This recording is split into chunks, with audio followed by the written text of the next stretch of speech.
Deep research, it's kind of insane, to be honest with you. It's absolutely incredible. I've just been throwing stuff in there throughout the day, just things I've been doing throughout my work day.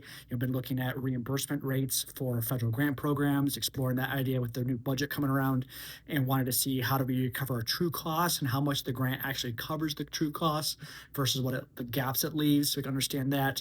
Also looking at like different hiring strategies, recruitment strategies, retention strategies for public safety, just typical day-to-day stuff we do in city management and local government, right?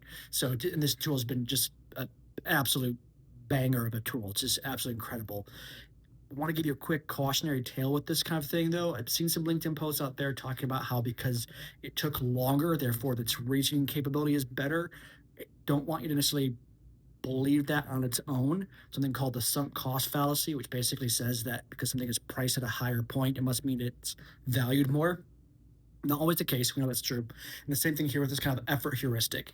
Just because it took longer to quote unquote think through doesn't mean that the thought is actually a better capability or that has a higher reasoning capability simply because it took longer to process. So double check the work, make sure it's actually relevant, accurate.